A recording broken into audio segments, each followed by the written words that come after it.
आज नया चैप्टर पढ़ना है, रेशियो एंड प्रोपोर्शन, अनुपात और समानुपात।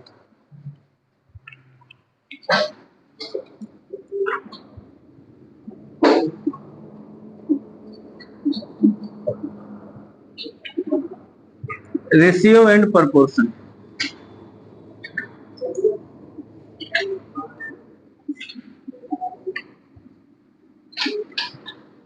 अनुपात तथा समानुपात।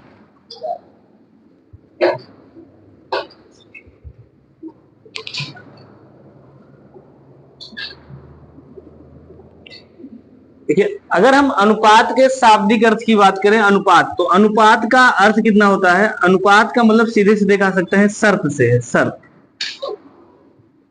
बिल्कुल ध्यान समझना, समझ में अगर आपको आ गया तो आप डीआई भी लगा सकते हैं। डीआई का मतलब केवल आज का क्लास, सही ना। अनुपात बड़ा सा चैप्टर है, लेकिन अगर आपको डीआई लगाना है तो डीआई लगाने के लिए अनुपात आना चाहिए। तो अनुपात का जो बेसिक क्लास है, यानी समझ है, वो आज के क्लास में आपको अगर विकसित हो गया, समझ गए, तो आप अनुपात का कोई भी सवाल लगा सकते हैं।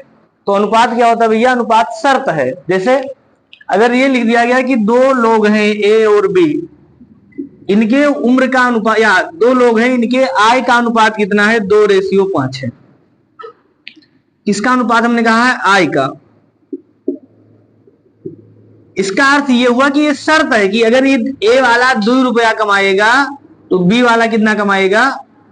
बी वाला 5 कमाएगा। बात समझ में है ना? इसका अर्थ ये नहीं है कि ये 2 कमाता है, 5 कमाता है। ये शर्त है कि अगर ये 2 कमाता है तो ये 5 कमाता है।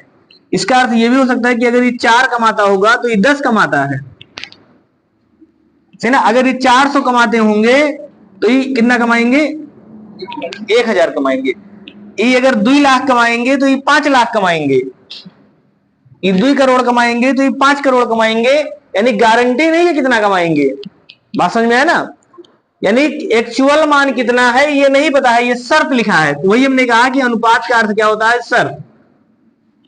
जैसे हमने ये कहा दिया कि दो लोग हैं ए और बी, इनके खर्च का अनुपात, आय का अनुपात, खर्च का अनुपात, कोई भी अनुपात लिखा हो सकता है। समझ में आ गया ना? 1:2 है। इसका मतलब ये है कि अगर ये 1 रुपया कमाएंगे, खर्च करते हैं, तो ये 2 रुपया खर्च करेगा। जैसे अभी मान लीजिए आपने क्रिकेट खेला, 3 लोग हैं ए बी और सी, 3 लोग है ना। अब उसके लिए एक गेंद खरीदना है या बैट खरीदना है, कुछ भी खरीदना है, तो आदमी चंदा लगा के खरीदता है। बचपन में ऐसे तो होता भैया। तो ये शर्त लग गया। मान लीजिए 3 लोग थे, किसी ने कहा कि अगर आप 1 रुपया देंगे, तो ये कहा कि हम 2 रुपया देंगे, ये कहा कि हम 3 रुपया देंगे। बात समझ में आया? यानी शर्त लगा दिया गया कि अगर ए वाला 1 रुपया देगा तो बी वाला 2 रुपया देगा, तो सी वाला कितना देगा? शर्त है, मतलब इनका ये 3 गुना देगा और इनका ये 2 गुना देगा। अब अगर ये वाला 10 रुपया देगा, इसका मतलब है बी वाला 20 देगा और सी वाला 30 देगा। अब वही मान लीजिए 600 का आ रहा है, तो 600 में एक का कितना देगा? ये 100 रुपया देगा, ये 200 देगा और ये कितना देगा? 300 देगा। तो शर्त समझ में आया? अनुपात का मतलब शर्त, कि ए बी और सी के बीच का शर्त कितना है। जैसे 2 लोग हैं, 2 भाई हैं, एक का नाम ए है, एक का नाम बी है। 2 भाइयों ने पढ़ने का शर्त लगा लिया। शर्त क्या लगा लिया? जैसे मान लीजिए एक भाई, ये वाला छोटा भाई है, ये बड़ा भाई है। अब बड़ा भाई छोटा भाई को डेली डांटता है कि आप पढ़ते नहीं हो, पढ़ते नहीं हो। छोटा भाई जोश में आ गया, उसने कहा तुम कितना पढ़ते हो? जितना तुम पढ़ोगे हम तुम्हारा 3 गुना डेली पढ़ेंगे। बात समझ में आया ना? उसने शर्त लगा दिया कि आप जितना पढ़ोगे उसका हम 3 गुना पढ़ेंगे। इसका मतलब ये हो गया कि अगर ये यज्ञ पढ़ेगा तो ये छोटा भाई कितना पढ़ेगा? 3। इसी को बोलते हैं शर्त। यानी A/B का मान कितना आएगा? 3:1। समझ में आया? तो इसका अर्थ ये नहीं कि ये 3 घंटा पढ़ेगा तो ये 1 घंटा पढ़ेगा। इसका अर्थ ये है कि अगर ये 1 पढ़ेगा तो ये 3 पढ़ेगा, अगर ये 2 पढ़ेगा तो ये 6 पढ़ेगा, ये अगर 6 पढ़ेगा तो ये कितना पढ़ेगा? 18 पढ़ेगा। ये तो आएगा ना, 3 गुना पढ़ेगा। उसने शर्त लगा लिया। बात समझ में आया? तो अनुपात निकालेंगे कैसे भैया? अनुपात क्या होता है?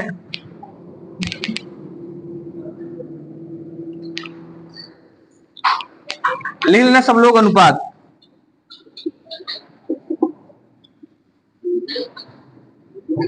दो या दो से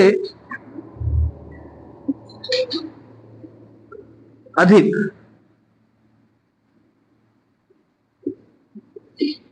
राशियों को भाग द्वारा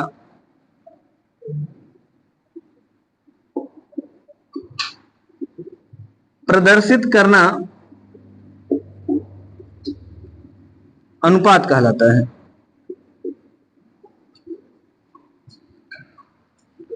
दो या दो से अधिक राशियों को भाग द्वारा प्रदर्शित करना अनुपात कहलाता है।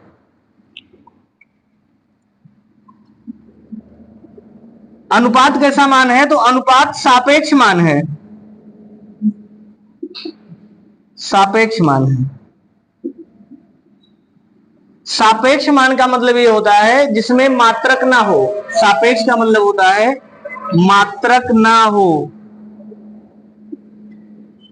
यानी अनुपात में मात्रक नहीं होता। कहीं आपने नहीं लिखा होगा, जैसे भी हमने कहा ए रेशियो बी के आय का अनुपात कितना है? 2:3।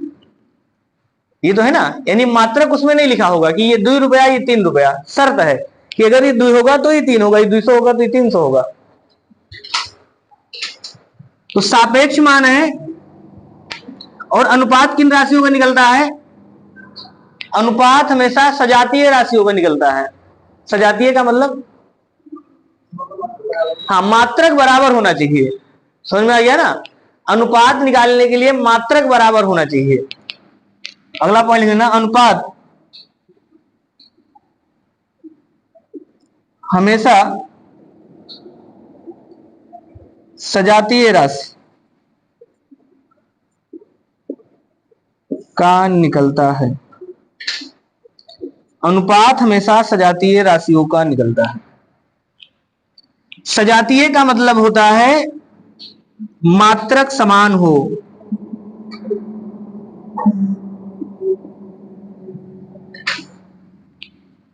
अगर मात्रक बराबर नहीं है तो अनुपात नहीं निकलेगा। पहले फिर क्या करेंगे? मात्रक बराबर करेंगे, फिर अनुपात निकालेंगे।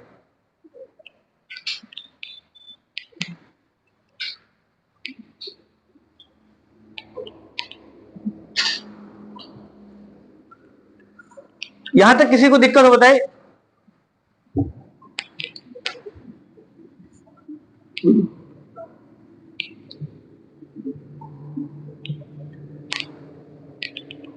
इसे लिखिए, सवाल लिखिए।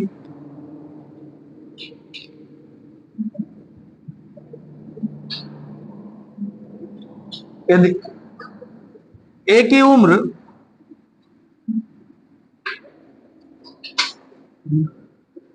20 वर्ष तथा बी की उम्र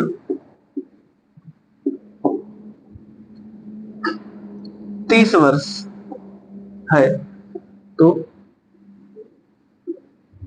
उनके उम्र का अनुपात होगा।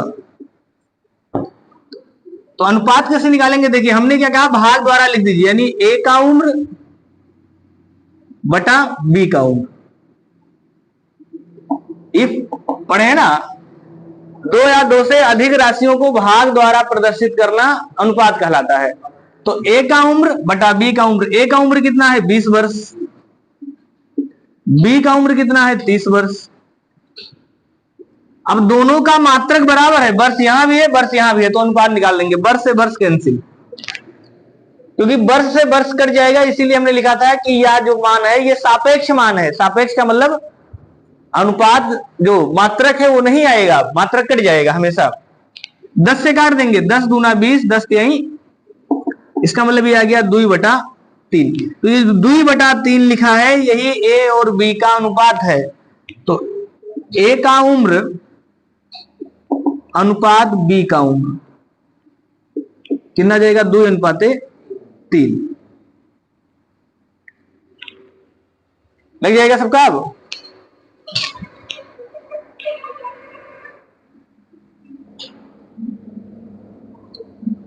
लासा मासा में हमने आपको क्या बताया था कि अगर अनुपात निकालना है तो 20 और 30 का एचसीएफ निकाल लीजिए, कितना आएगा?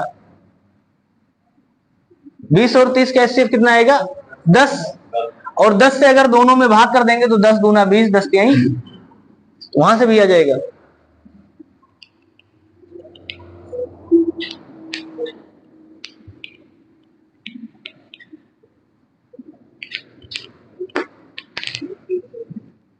अगला लिखिए,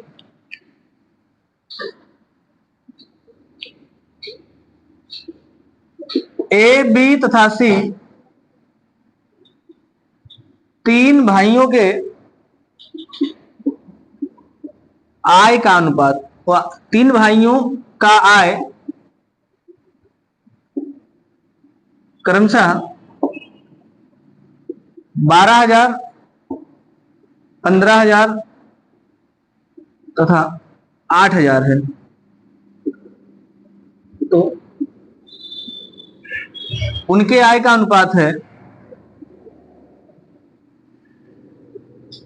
आय का अनुपात बताइए।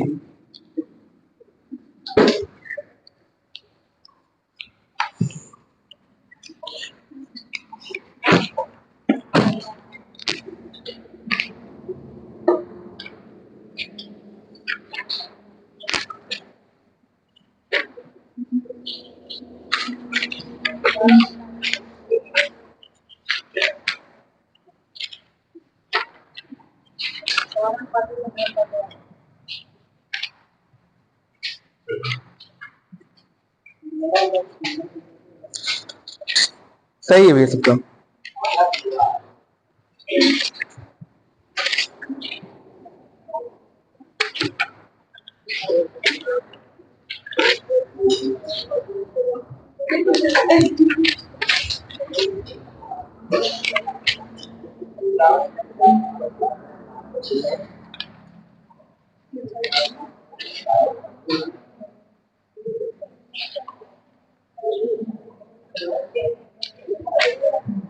किसी को दिक्कत है यहां तक?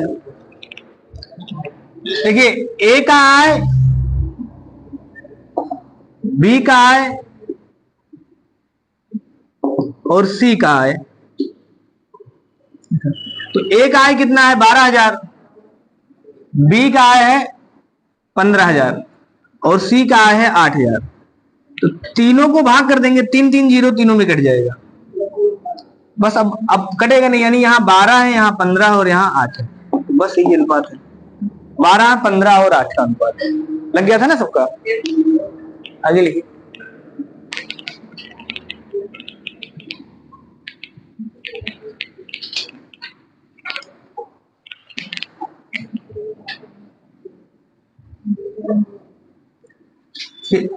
एक घंटा 40 मिनट, 1 घंटा 40 मिनट तथा एक दिन का अनुपात है।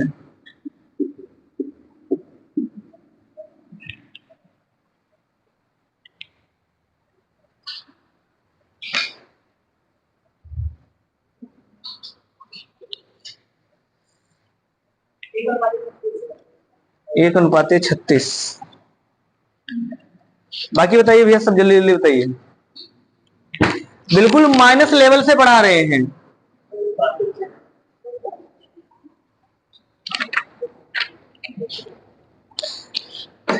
बिल्कुल माइनस या जीरो लेवल, जो भी आप कह सकते हैं। बस आप लोगों को कोशिश यही करना है कि शुरू से पढ़िए। अब आदमी शुरू में 2 3 दिन 4 दिन ध्यान नहीं देगा, फिर बाद में कहेगा समझ में नहीं आता। समझ में है ना? इसलिए बिल्कुल जीरो लेवल से या माइनस लेवल से स्टार्ट किए हैं कि जिसने रेशियो कभी नहीं पढ़ा हो वो चीज हमने आपको बताया है, केवल सवाल नहीं लिखा है। इसलिए जिस पहली बार पढ़ रहे हैं वो सभी बिल्कुल बेसिक से पहले सीढ़ी चढ़ने का प्रयास करें और हाई लेवल तक पढ़ेंगे।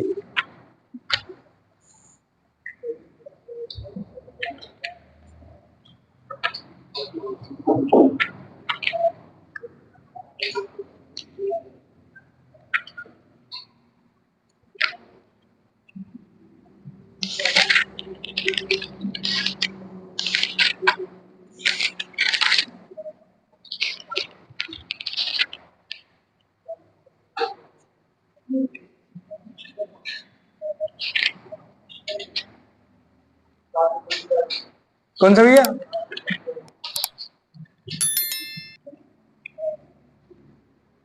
आ जाएगा सबका? कितना है? हाँ, आपका है 1:36 और आपका 5:72, बाकी 5:72। आप लोगों का नहीं है? आप दूसरे बेंच वालों का नहीं है? देखिए, अभी हमने कहा है कि अनुपात निकालना है किसका? 1 घंटा 40 मिनट का और एक दिन के सापेक्ष। ये तो लिखा है ना। तो 1 घंटा 40 मिनट, बात मत करिए भैया, 1 घंटा 40 मिनट और ये क्या लिखा है? एक दिन। तो क्या दोनों का मात्रक बराबर है? नहीं बराबर है। यहाँ घंटा भी लिखा है, मिनट भी लिखा है, दिन भी लिखा है। तो सबसे पहले मात्रक बराबर करेंगे। तो हम चाहें तो सबको घंटा बना ले, बना सकते हैं ना, या सबको मिनट बना ले, दोनों में से कुछ भी कर सकते हैं। चाहे घंटा बना लीजिए, चाहे मिनट बना लीजिए। तो अगर लोगों ने कहा मिनट बना लीजिए, चलो मिनट ही बना लेते हैं। 1 घंटा में कितने मिनट होता है? 60 और 40 ही है, तो 60 और 40 100 मिनट। तो ऊपर हो गया 100 मिनट। नीचे कितना आ जाएगा? एक दिन। तो एक दिन में कई घंटा होता है? 24 घंटा और 1 घंटा में 60 मिनट, तो पूरा मिनट हो गया। इसको काट देंगे, 0 से 0 कट जाएगा, इसके बाद इसको आप काट सकते हैं 2 से। तो 2 से काटेंगे, यहाँ आएगा 5, यहां 2 से काट देंगे, आ जाएगा 12। तो ऊपर बचा 5, नीचे बचा 12 छक 72। तो 5:72 इसको लिख सकते हैं, 5:72। यही चीज आपको ध्यान देना है कि मात्रक बराबर होना चाहिए। ये तो स्टार्टिंग में लिखे हैं ना कि अनुपात तभी निकलेगा जब मात्रक बराबर हो, या तो पूरा दिन हो, या तो पूरा घंटा हो, या तो पूरा मिनट हो। कर सकते हैं ना सब लोग? नहीं समझ में अभी? पीछे अगला लिखिए।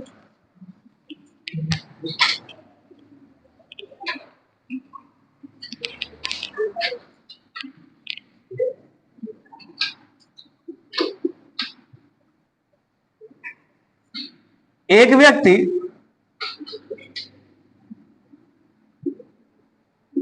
किसी कार्य को 10 दिन में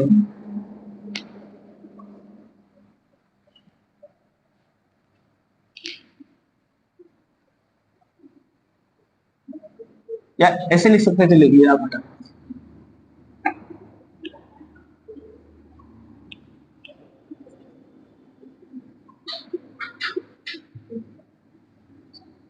एक व्यक्ति एक कार्य 12 दिन में कर सकता है,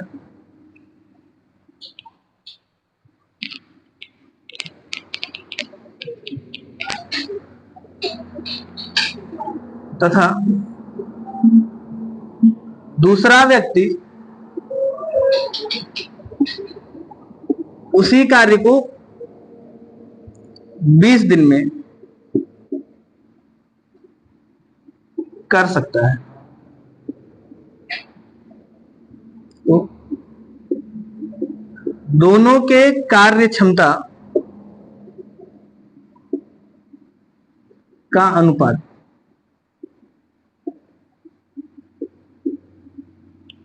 एक व्यक्ति किसी कार्य को 12 दिन में कर सकता है तथा दूसरा व्यक्ति उसी कार्य को 20 दिन में कर सकता है, तो दोनों के कार्य क्षमता का अनुपात कितना है?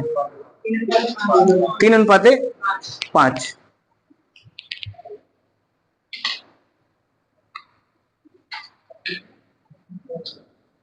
सबका यह है। देखिए, कार्य क्षमता का मतलब क्या होता है भैया? कार्य क्षमता का मतलब होता है एक दिन में किया गया कार्य, एकांक समय में किया गया कार्य। क्योंकि यहां दिन लिखा तो आप लिख सकते हैं एक दिन में किया गया कार्य, एक दिन में किया गया कार्य, ये ना, एक दिन में किया गया कार्य। तो अब एक व्यक्ति एक कार्य को 12 दिन में कर सकता है, तो कार्य कितना है नहीं पता है, कार्य हम पता कर सकते हैं। तो ए और बी दो लोग हैं, ए कितने दिन में कर सकता है? 12 दिन में। बी कितने दिन में कर सकता है? 20 दिन में। तो सबसे पहले हम ये पता कर लें कि कुल कार्य कितना है। कुल कार्य कितना है? 60। दोनों का एलसीएम। ऐसा कार्य अपने मन से मान सकते हैं, कुछ भी संख्या। तो हम ऐसी संख्या मान ले जो 12 के पहाड़ा में भी हो और 20 के पहाड़ा में भी हो। कितना जाएगा? 60। इसका मतलब हमने कहा कुल कार्य कितना है? 60। तो आप बताइए, अगर ए वाला व्यक्ति पूरा काम 60 करना है, समझ में आया ना, और 12 दिन में कर सकता है, तो एक दिन में कितना कार्य करेगा? 5। ये करेगा भैया 5। और जो बी वाला व्यक्ति है वो कुल कार्य 60 है और एक दिन में कितना काम करता है? मतलब 20 दिन में 60 काम करता है, तो एक दिन में क्या काम करेगा? 3। तो हमने पूछा है उनके कार्य क्षमता का अनुपात। तो कार्य क्षमता का अनुपात कितना आएगा? 5:3।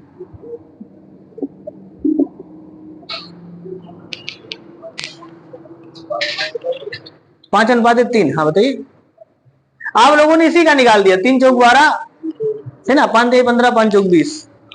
आप लोगों ने क्या कर दिया? सीधा इसे लिख दिया 12/20 और इसको आपने 4 से काट दिया, तो 4 के 12 4 पंचे 20, 3:5। ये बताए थे, जो कि गलत है। नहीं, इसीलिए तो सवाल पढ़ना था, इसीलिए हमने ये सवाल लिखा है कि आपको सवाल समझना भी है, रटना नहीं है। यानी हर बार इसी का थोड़ा निकलेगा। अगर यहां यह सवाल लिखा होता कि एक व्यक्ति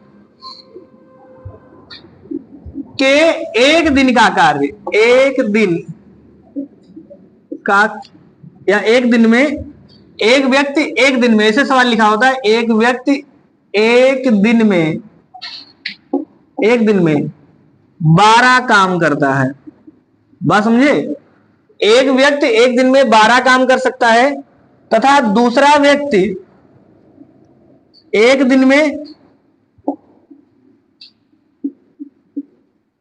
20 काम कर सकता है। तो दोनों व्यक्ति के कार्य क्षमता का अनुपात कितना आएगा? तो फिर आपका आता 3:5। बात समझ में आया ना? तो इस चीज को आप सतर्क रहिए, एग्जाम में गलतियां होने का चांस रहता है, क्योंकि हर आदमी वही रटा है।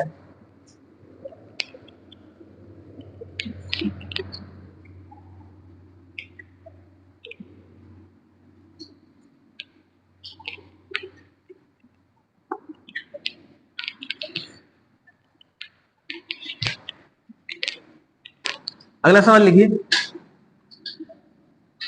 एक व्यक्ति एक दिन में 12 रुपया 20 पैसा कमाता है तथा दूसरा व्यक्ति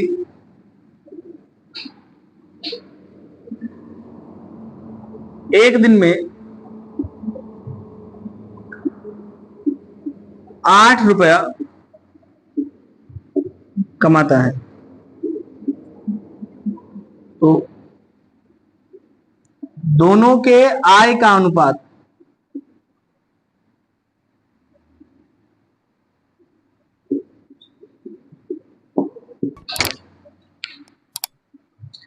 एक व्यक्ति एक दिन में 12 रुपया 20 पैसा कमाता है और दूसरा एक दिन में 8 रुपया कमाता है। तो दोनों के आय का अनुपात कितना होगा? कितना?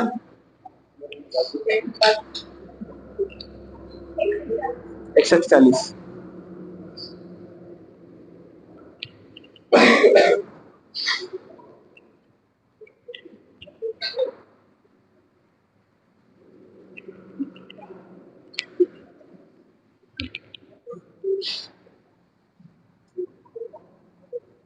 किसी को यहां तक अगर दिक्कत है बताइए। 6140।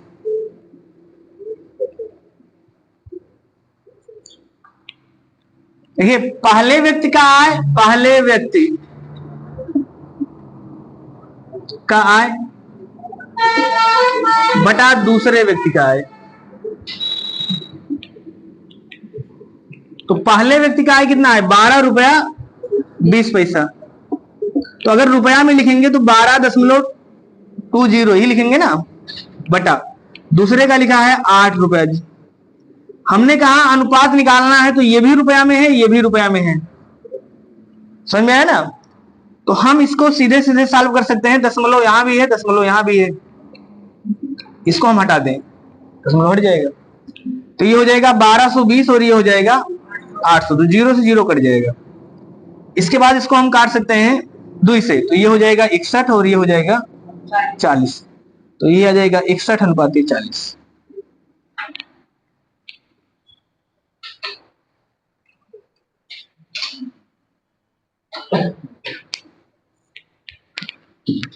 किसी को दिक्कत है यहां तक? लिखिए अगला।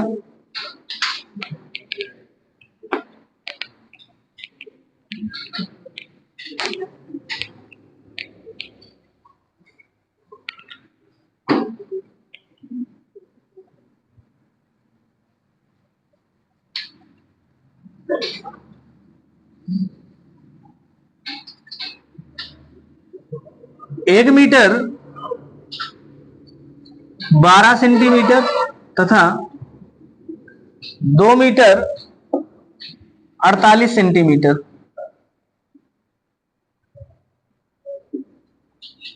कपड़े का अनुपात होगा।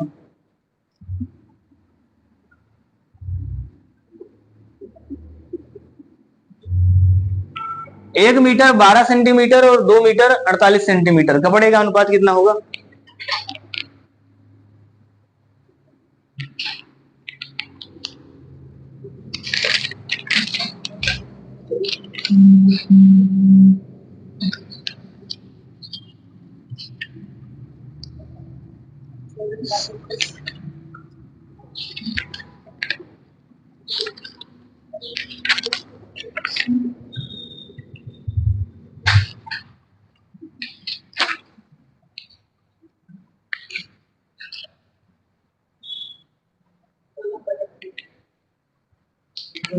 हाँ, 1 मीटर 12 सेंटीमीटर, तो 1.12 लिख सकते हैं मीटर में इसको, और दूसरे को लिख सकते हैं 2.48 मीटर।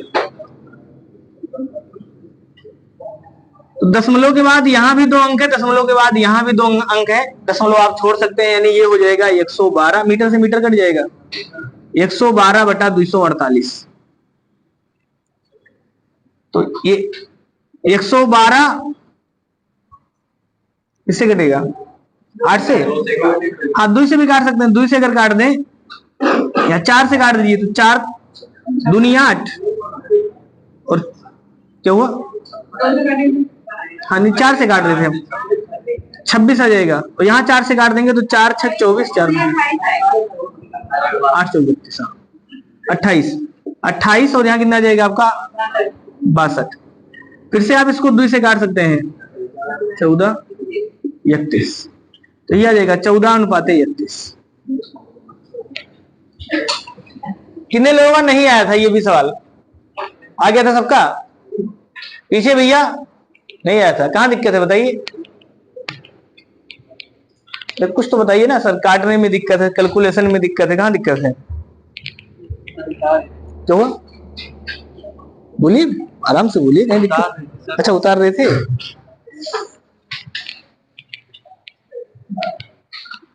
आपका आया था? आपका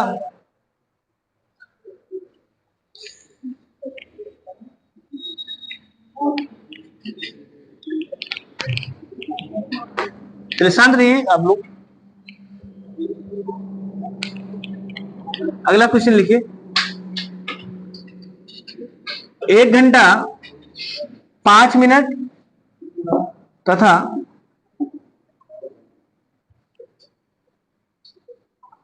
1 घंटा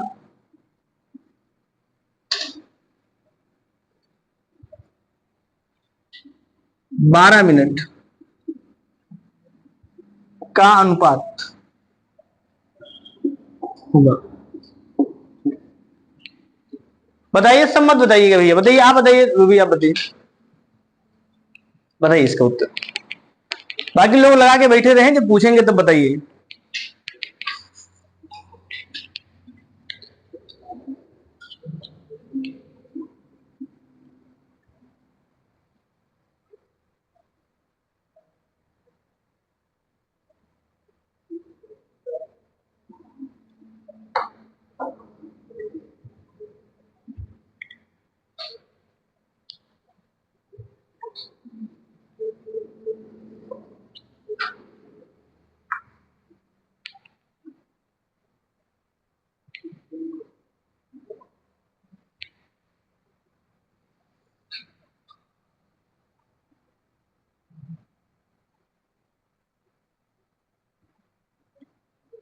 कितना?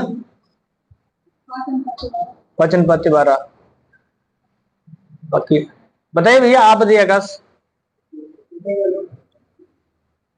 तो कितना आएगा? जो आएगा वो बताइए। 65/72 कितना आएगा भैया लोग? 15/24, 3 से कट जाएगा, 3 बचे 15 और 8×3 = 24, 5:8 आपको भैया 1:1। 1:1 तो कभी नहीं आएगा क्योंकि दोनों मान बराबर नहीं है, ये तो कन्फर्म है ना। 65/72, हाँ ये हो सकता है क्योंकि 1:1 नहीं आएगा क्योंकि दोनों मान बराबर नहीं है। आपको कितना है दुर्गे? 65/72 बताइए पीछे। हाँ बताइए। नहीं भैया सबका ही आया है, आपके आगे का कैसे सर? देखिए जिसका नहीं आया है 1 घंटा 5 मिनट है, 1 घंटा 5 मिनट को कैसे लिखेंगे? 1.05 ये लिखेंगे ना। तो ये 1.05 घंटा ये लिखा है, और दूसरा कितना लिखेंगे आप?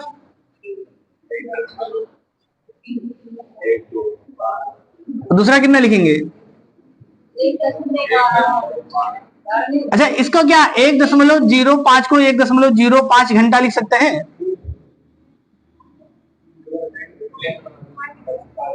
बताइए, क्या इसको 1.05 घंटा लिखा जा सकता है? नहीं लिख सकते, क्योंकि 5 मिनट को जब आप घंटा में बदलेंगे तो ये कितना जाएगा? 5 मिनट घंटा में बदलेंगे, 60 से भाग कर देंगे, ये देगा 1/12, और 1/12 कभी भी 0.5 नहीं है। क्या आएगा? नहीं आएगा, इसका मतलब नहीं लिख सकते वैसा। समझ में आया ना? जितने लोगों ने ऐसे सवाल लगा दिया है, यानी 1.05 और 1.12,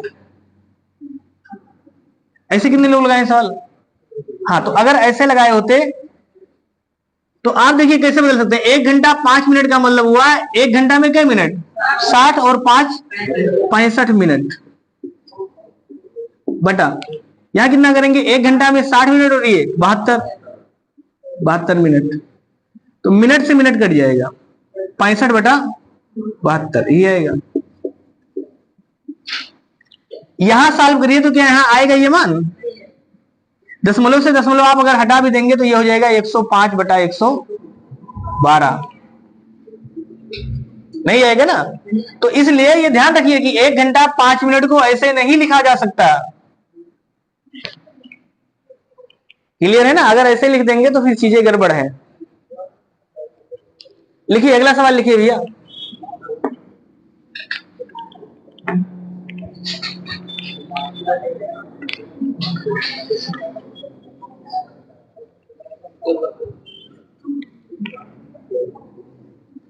जैसे देखिए दिक्कत कहां होता है ना, क्योंकि घंटा में मिनट कहां तक होता है? 60 तक। अब जैसे अगर आपने लिखा 1.5 घंटा, तो 1.5 घंटा आप ऐसे लिखेंगे ना 1.5 घंटा, जबकि 1.5 घंटा का मतलब हुआ 1 घंटा 30 मिनट, ऐसे तो हुआ ना। तो क्या इसको आप 1.30 लिख सकते हैं? नहीं, 1.5 घंटा को ऐसे लिखेंगे 1.5। उसी प्रकार से जब आपने लिखा 1 घंटा 5 मिनट, तो 1 घंटा 5 मिनट को ऐसे घंटा नहीं लिखेंगे, समय थोड़ा लिखना है। मतलब यहां अगर आप 2 बिंदी लगा देंगे तो इसको आप पढ़ेंगे 1:05, क्योंकि घंटा में जो चलेगा समय वो खाली 60 तक जाएगा, जबकि दशमलव में जब लिखा जाएगा तो 100 तक जाएगा।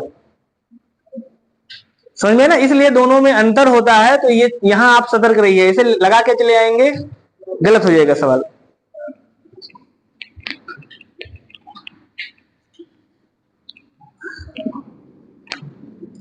कोई ऐसा है जो ना निकाल पाए अनुपात? अभी भी निकल जाएगा ना सबका। आगे लिखिए भैया आप लोग।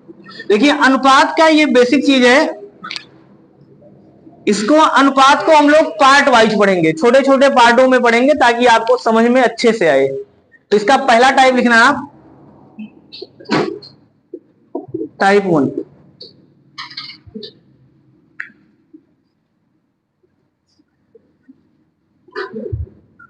संख्या को अनुपात में बांटना,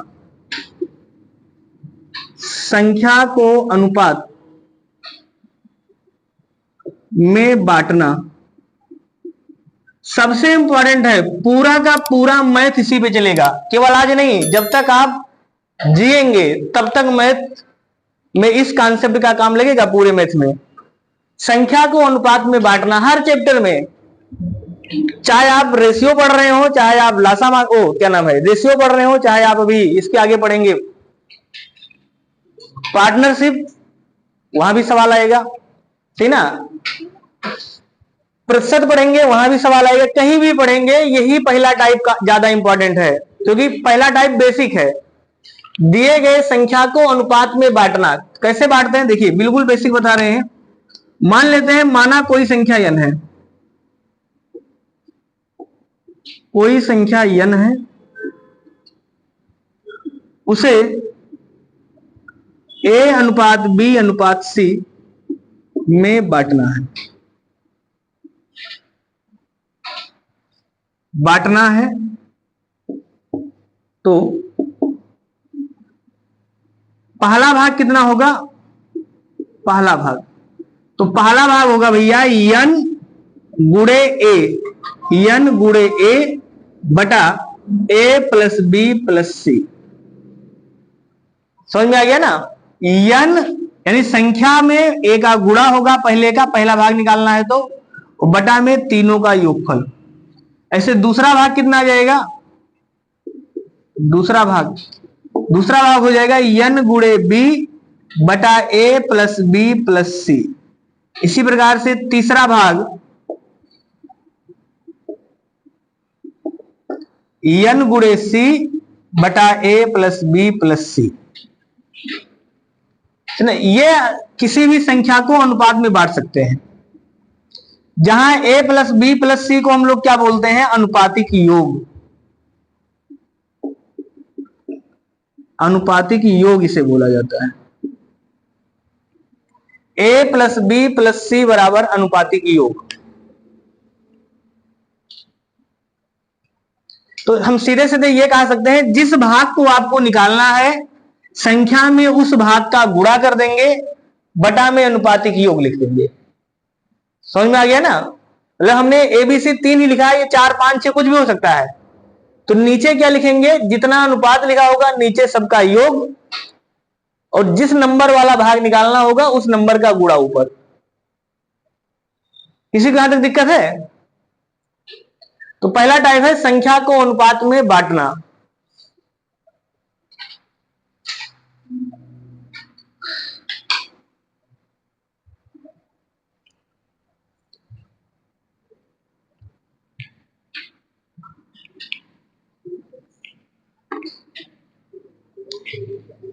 जैसे लिखिए, क्वेश्चन लिखिए,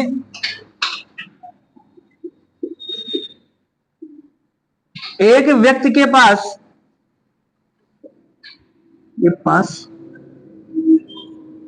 6,000 रुपया, 6,000 रुपया, वह उन्हें दो व्यक्तियों में 3:2 के अनुपात में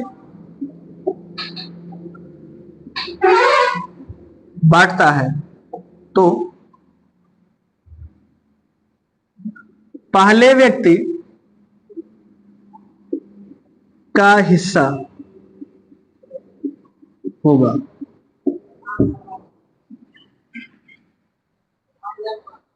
कितना,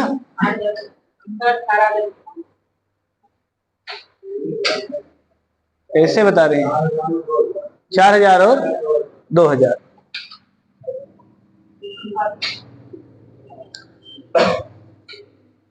बाकी लोग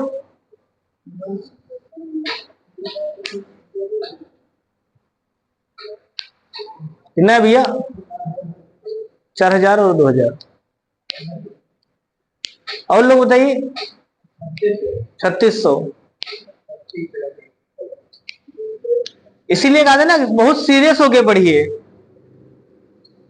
है ना। 18,000 भाई 2 लोगों में बांटना है, 6000 कुल है तो 18,000 कैसे चला जाएगा? 6000 है भैया आपके पास, 2 लोगों में बांटेंगे तो क्या किसी को 6000 से ज्यादा दे देंगे? कम देंगे ना, तो 6 से उत्तर तो ज्यादा कभी नहीं आएगा।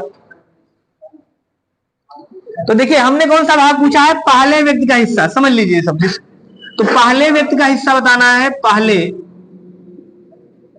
व्यक्ति का हिस्सा। तो पहले व्यक्ति का किस हमने क्या बताया? सीधे सीधे संख्या लीजिए, संख्या कितना है? 6000।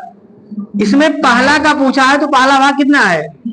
3 का गुणा कर दीजिए, इतना कर सकते हैं। बटा में अनुपातिक योग, हमने कहा 2 है तो दोनों को जोड़ दीजिए, 6 और 3, ये 3 और 2 5, 5 लिख दीजिए।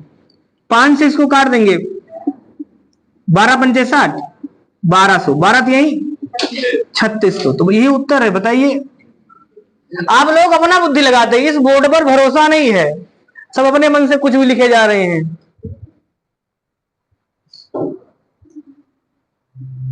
बिल्कुल स्पष्ट लिखे हैं कि सीधे सीधे संख्या लिखिए, पहले भाग का गुणा कर दीजिए अगर पहला पूछा है, और बटा में अनुपातिक योग लिख दीजिए, फिर भी उत्तर अलग अलग आया है सबका। इसका मतलब क्या है कि आप जो हम पढ़ा रहे हैं वो नहीं पढ़ रहे हैं, आप अपने मन से कुछ भी लिख देते हैं कॉपी में, ये तो है ना।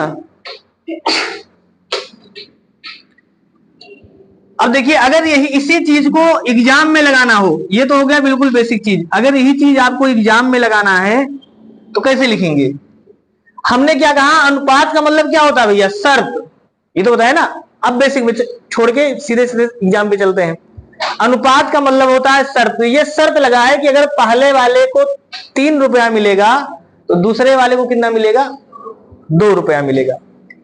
और हम सभी जानते हैं कि अनुपात में अगर किसी कांस्टेंट का गुणा कर देते हैं तो वास्तविक संख्या आ जाती है। समझ में है ना? एक बार हम फिर से आपको बेसिक और बता रहे हैं। पहले व्यक्ति का हिस्सा कितना आएगा? दूसरा तरीका, ये तो पहला तरीका हो गया, पहला मेथड। दूसरा तरीका कौन सा है? हम मान ले पहले व्यक्ति का हिस्सा, पहले व्यक्ति का हिस्सा, तो आप कहेंगे पहले व्यक्ति को कितना हिस्सा मिलेगा? 3x। समझे ना? अनुपात में किसी भी कांस्टेंट का गुणा करने से वास्तविक माना जाएगा। ये चीज आप लिख सकते हैं नोट करके। अनुपात में कांस्टेंट गुणा करने पर वास्तविक मान प्राप्त होता है। अनुपात में किसी भी कांस्टेंट का गुणा कर देंगे वास्तविक मान आ जाएगा। जो अभी अनुपात था इसको हमने रुपया बना लिया। अब कितना रुपया बन गया? 3x रुपया। एक का हिस्सा 3x रुपया। या दूसरे का हिस्सा कितना आएगा? दूसरे का हिस्सा आप कहेंगे 2x, तो दोनों मिला के कितना मिलेगा? 5x। तो दोनों मिला के 5x और दोनों मिला के कितना बांटेंगे? 6000। तो 5x बराबर 6000। तो 5x बराबर अगर 6000 तो x बराबर 6000 बटा 5, 5 से काट देंगे 1200, मतलब ये आएगा ना। तो x का मान 1200, पहले का मान पूछे भैया तो 3 गुणे 1200, 12 यही 3600। अगर दूसरा पूछे होते तो 2 गुणे 1200 कितना जाएगा? 2400। तो ये दूसरा तरीका है। समझ में आया ना? अब तीसरा तरीका हम क्या बता रहे थे कि एग्जाम में आप इसको मुंह जबानी आराम से लगा लेते हैं। तीसरा तरीका हमने कहा अनुपात का मतलब क्या होता है? शर्त। यानी अगर इनको 3 मिलेगा तो इनको कितना मिलेगा? तो हम सीधे सीधे कह सकते हैं अगर 3 इनको तो 2 इनको, तो कुल मिला के कितना मिलेगा? 5। तो कुल मिला के मिलेगा 5, लेकिन कुल मिला के है कितना? 6000। कुल मिला के 6000। इसका मतलब 5 किलो का दाम कई रुपया है? 6000। हमसे किसका पूछा है? 3 किलो का दाम। तो 3 किलो का दाम कितना होगा? तो आप कहेंगे सर 3 किलो का दाम होगा 3 गुणे 6000 बटा 5। ये तो होगा ना। बहुत से लोग ये लाइन नहीं जान पाए। एक ही नियम जानते हैं भैया। मार्केट में सब्जी खरीदे हैं, बताइए। सब्जी पेंसिल, सब्जी नहीं खरीदे होंगे, टॉफी वाफी जीवन में खरीदे होंगे ना, पेंसिल कटर काफी कुछ भी। तो अगर 5 टॉफी का दाम या 5 किताब का दाम 6000 है तो एक किताब का दाम कई रुपया होगा? एक किताब का दाम कई रुपया होगा भैया? 1200। तो 3 किताब का पूछा है तो 3 किताब का कितना होगा? 3600। 2 किताब का कितना होगा? इतना तो जोड़ सकते हैं ना, एग्जाम में मुझे नहीं जोड़ लेंगे। बात समझ में आया ना। तो 5 किताब का दाम 1200, तो एक किताब का कितना होगा 6000, तो एक किताब का कितना आएगा 12000, सॉरी 6000 बटा 5, 5 से काट देंगे 1200। तो देखिए अभी जो हमने ये लिखा था ना 3 बराबर, बहुत से लोग ये चीज नहीं जान पाते, 3 बराबर 3 गुणे 6000 बटा 5 कैसे आया, तो कहीं अलग से नहीं आया, उसमें एक लाइन 60 है।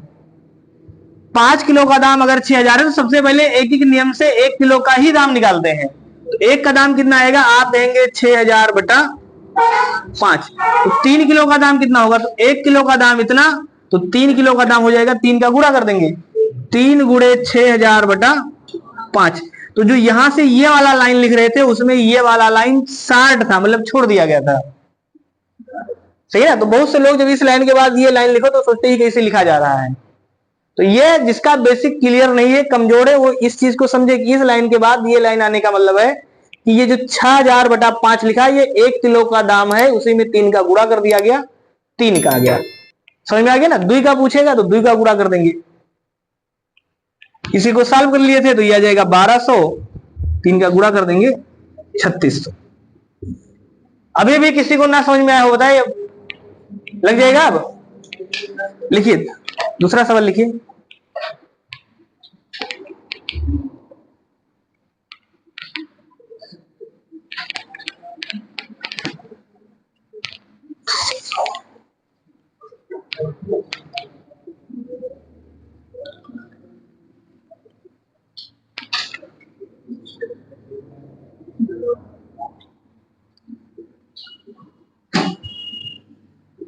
देखिए एक व्यक्ति के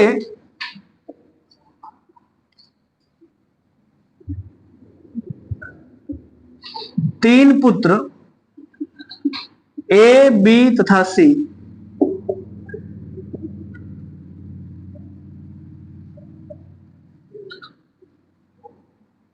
यदि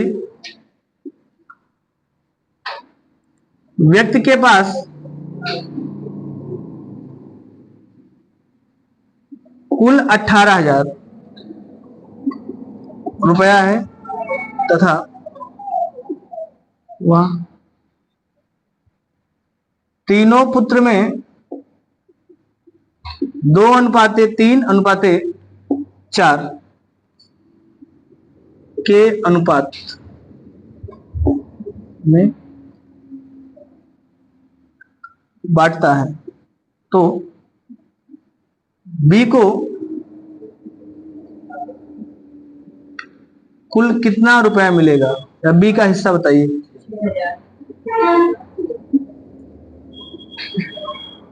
आ जाएगा 6000।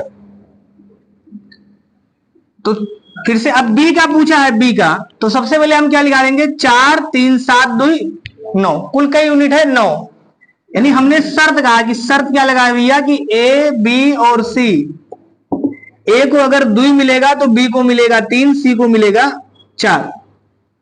तो कुल कितना मिलेगा, इनको 2, इनको 3, इनको 4, 4 3 7 2 9। लेकिन क्या 9 रुपया मिलेगा, नहीं, कितना मिलेगा तीनों को मिलके 18,000। तो हम लिखेंगे 9 बराबर कितना है 18,000। समझ में आया ये चीज। तो 9 किलो का दाम अगर 18,000 है तो 1 किलो का दाम क्या हजार होगा 2000, तो 1 किलो का दाम 2000। जोड़ सकते हैं ना ये चीज 2000। तो हमने पूछा है बी का हिस्सा, तो बी को कितना मिलेगा 3 किलो। तो 1 किलो का दाम अगर 2000 है तो 3 किलो का दाम कितना होगा 6000। 3 गुणे 2000 बराबर 6, यही लगा लेंगे। सूत्र हमने क्या लिखा था, यही चीज सूत्र में भी लिखा था। हमने क्या लिखा था, सबसे पहले सीधे सीधे संख्या लिख दीजिए 18,000। इसमें किसका हिस्सा पूछा भैया, बी का, तो गुणा में 3 कर दीजिए, बटा में क्या लिखेंगे तीनों का योग, 4 3 7 2 9। तो वही चीज यहां भी तो लिखा है। यानी अगर यहां लिखते तो 9 किलो का दाम इतना, तो 3 किलो का दाम कितना आता, तो आप कहते सर 3 किलो का दाम हो जाएगा 3 गुणे 18,000 बटा 9। तो यहां भी वही है, यहां भी वही है, दोनों एक ही चीज है। सॉल्व कर लेंगे, आ जाएगा उत्तर यहां से 9 से काट देंगे, आ जाएगा 2000, 3 दूनी 6।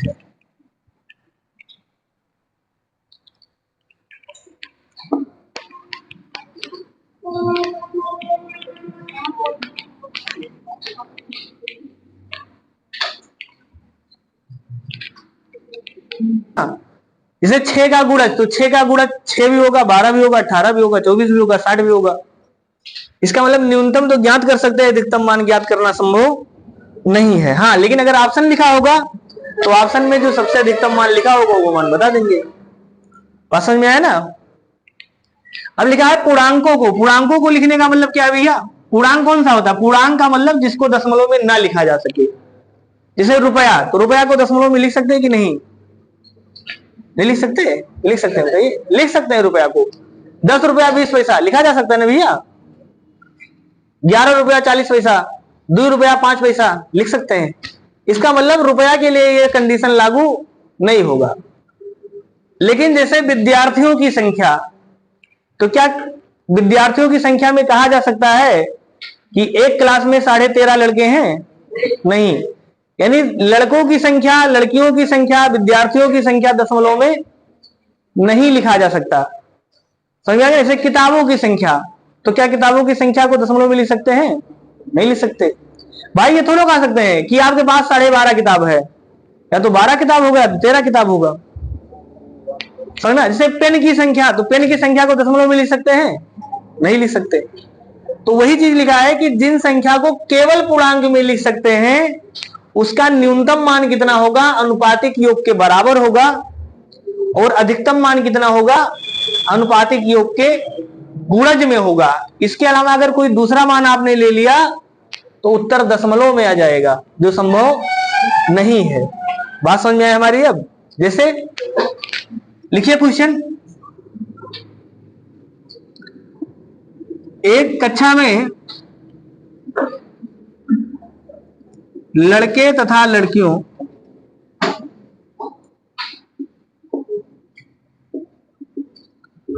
संख्या का अनुपात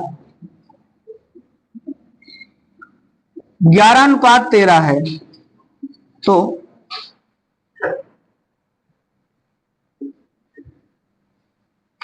कक्षा में न्यूनतम कितने लोग हैं, या कितने विद्यार्थी हैं? कक्षा में लगभग कितने विद्यार्थी हैं? तो आपका ऑप्शन लिखा होगा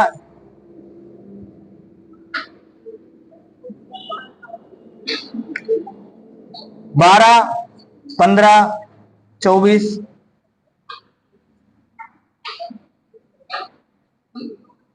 48। कौन सा है भैया? 24। बात समझ में आया ना? क्योंकि जो ये लड़के और लड़कियों की संख्या है इसका उत्तर दशमलव में नहीं आना चाहिए। तो अगर दशमलव में नहीं आना चाहिए तो ये कंफर्म हो गया कि जो लड़के होंगे वो 11 से कम होंगे? नहीं होंगे। और जो लड़कियां हैं वो 13 से कम नहीं होंगी। इसका मतलब दोनों का योग कितना आ जाएगा? 11 + 13 बराबर 24। उत्तर 24 सही है। क्लियर है? अब अगर यही चीज हम दूसरा सवाल लिखते हैं, इसी कॉन्सेप्ट पे दूसरा लिख दें, जैसे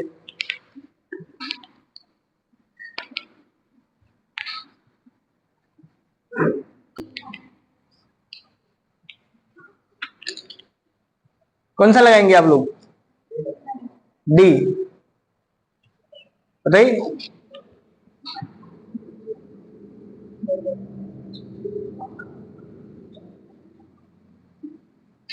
आगे दूसरे लोग, दूसरे बेंच वाले बताइए, आप लोग बताइए।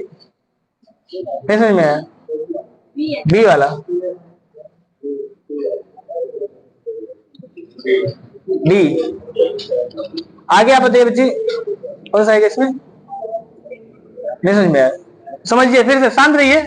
बहुत से लोग नहीं समझ में। देखिए, सवाल जिसको समझ में आ गया उसको लगा होगा सर बहुत आसान सवाल लिख दिए, लेकिन जिसको नहीं समझ में आया, आसान हार्ड कुछ नहीं होता। समझ में आ गया ना? सिंपल सा शब्द है, जिसको जो चीज आता है वो आसान है, जिसको जो नहीं आता वो हार्ड है। तो जिसको नहीं समझ में आया है वो फिर से समझ ले। हमने ये लिखा है एक कक्षा में लड़के और लड़कियों की संख्या का अनुपात कितना है? 5:3 है। यानी लड़के अगर हैं 5 तो लड़कियां कितनी हैं? लड़कियां हैं 3। ये लिखा है। तो कम से कम कितने होंगे? 8, क्या 8 से कम हो सकते हैं? 8 से कम अगर आपने लिख दिया तो उत्तर दशमलव में आ जाएगा। समझ में आ गया ना? और अगर 8 से ज्यादा भी लिखा तो 8 के पहाड़ा वाला होना चाहिए। अभी हमने यही तो नोट्स में लिखा था कि जो न्यूनतम संख्या होगी वो अनुपातिक योग के बराबर होगा, और अधिकतम संख्या क्या हो सकता है? अनुपातिक योग का गुणज में होगा। तो या तो 8 होगा या तो 8 का पहाड़ा वाला होगा। तो 8 के पहाड़ा में कौन सा आएगा? 24 आएगा, ये हो सकता है। 48 आएगा, 8 छंग 48 हो सकता है। 28 आएगा, नहीं आएगा। इसका मतलब ये संभव नहीं है। तो कौन कौन सा संभव है? ए और बी दोनों। हमने क्या कहा था? इसके उत्तर अनंत हो सकते हैं भाई। 8 का पहाड़ा अनंत हो सकता है, गुणज अनंत हो सकता है, क्योंकि डाटा पर्याप्त नहीं लिखा है। तो ए और बी दोनों की संख्या संभावना है। 24 भी हो सकते हैं, 48 भी हो सकते हैं, 8 भी हो सकते हैं। तो 8 ऑप्शन में नहीं लिखा है। अब कोई कहे सर 28 कैसे नहीं होगा? तो 28 को जैसे ही अभी आप संख्या में बांटेंगे, मान लेते हैं लड़के कितने हैं, तो हमने कहा अगर 5 3 8, तो अगर 8 बराबर 28 तो 5 बराबर 28 बटा 8, और जब इसको सॉल्व करेंगे तो उत्तर दशमलव में आ जाएगा। बात समझ में आया ना? जैसे इसको आप 4 से काट दीजिए, 4 दूनी 8, 4 सते तो 7 पचे 35, ये जाएगा 35 बटा 2। 35 बटा 2 का मतलब 17.5। तो क्या सारे 17.5 लड़के हैं? नहीं, वो संभव नहीं है। लड़कों की संख्या दशमलव में नहीं हो सकती, इसलिए ये वाला उत्तर संभव नहीं है। क्लियर है ना अब ये चीज? तो वही चीज लिखे हैं कि जिसका मान दशमलव में नहीं आएगा उसमें आपको सीधे सीधे या तो अनुपातिक योग के बराबर होगा या तो अनुपातिक योग के गुणज में होगा, दूसरा मान नहीं है। लेकिन जिसका मान दशमलव में हो सकता है, समझे ना, जिसका मान दशमलव में हो सकता है उसमें 3 के तीनों मान सही हो सकते हैं। चलिए आगे हम लोग कल पढ़ेंगे।